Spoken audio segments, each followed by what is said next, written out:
Bonjour, je vous présente aujourd'hui l'analyse technique du DAX 30, l'indice phare allemand, tradable à partir de la plateforme de CMC Markets. On va commencer par les précautions d'usage. Il ne s'agit que d'une analyse technique qui ne tient pas compte des fondamentaux et ce sont les fondamentaux qui doivent vous inciter à acheter ou à vendre. L'analyse technique n'est là que pour vous donner des points d'entrée et de sortie optimaux. Donc on commence par cette analyse hebdomadaire. Si vous découvrez l'analyse technique, chacun des bâtons que vous voyez ici correspond à une semaine de cotation. Ça s'appelle un chandelier japonais.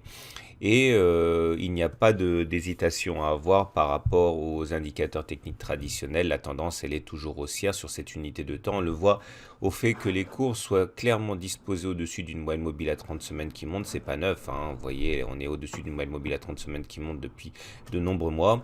Donc la tendance est haussière au regard de cet indicateur. Haussière également au regard du fait que les pics soient montants et que les creux soient montants, contrairement à ce qui a pu se produire ici, vous voyez.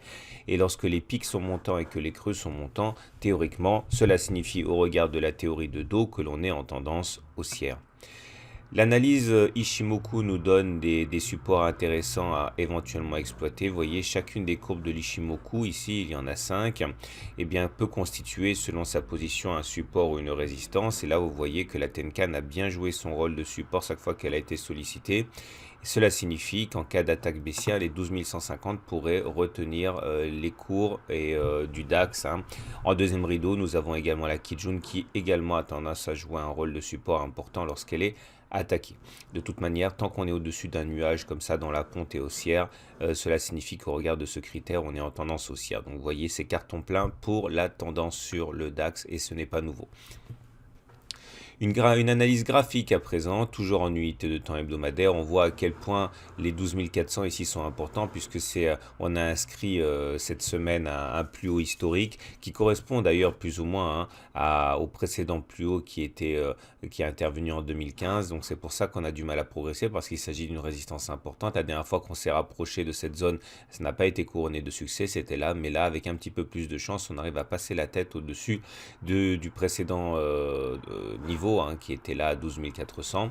On voit également qu'on a un support ascendant très fort ici avec cet oblique orange et on est également dans un canal marron ici sur lequel on va zoomer. Là on bascule en tendance hebdomadaire mais avec un zoom et on voit qu'on a un gap dont on reparlera un petit peu plus tard et on voit que les cours sont en train d'évoluer, de faire des oscillations dans cette zone. Attention, on adopte une pente assez forte pour ce canal en hebdomadaire et il va être assez difficile quand même de se maintenir indéfiniment là-dedans et il y a plus de chances pour que ce genre de canaux fasse l'objet d'une sortie par le bas qu'une sortie par le haut. Donc les indicateurs techniques à présent également très bien orientés, on voit que ce sont les haussiers qui sont aux commandes, on le voit au fait que le momentum soit au-dessus de 0, on le voit au fait que le RSI soit au-dessus de 50 et bon le MACD est égal à 0 mais globalement les haussiers tiennent le marché du fait que les indicateurs soient donc positivement orientés. À noter également l'apparition de divergences baissières notamment sur le momentum puisque les cours font des plus hauts mais sur le même laps de temps pas le momentum, c'est une petite alerte qui montre qu'effectivement il y a quelque chose qui cloche au niveau de la progression. Donc là je zoome sur l'unité de temps journalière, c'est le même canal que vous avez vu tout à l'heure mais cette fois-ci sur une unité de temps inférieure. On voit qu'on a bien buté sur le haut de ce canal en début de semaine après la belle hausse post-premier tour en France et depuis on consolide. À noter également la présence d'un gap, ici un gap qui est important puisque les gaps ont tendance à jouer un rôle de support, donc ça veut dire que là on pourrait éventuellement avoir des raisons de rebondir au cas où l'attaque continuerait à baisser, continuer à se produire et si l'attaque devait effectivement passer le gap, nous avons en second rideau ce fameux canal ascendant dont j'ai parlé tout à l'heure. Donc on fait le bilan de tout ça, la tendance hebdomadaire elle est encore haussière, la tendance journalière elle est également haussière. On peut noter que le prochain support important est autour de 12 100, 12 200. C'est la zone qu'on a signifiée ici avec le gap. Et la prochaine résistance est à 12 400 avec la zone que l'on a eu du mal à passer par là, aux alentours du haut du canal, mais également qui correspond à un record historique.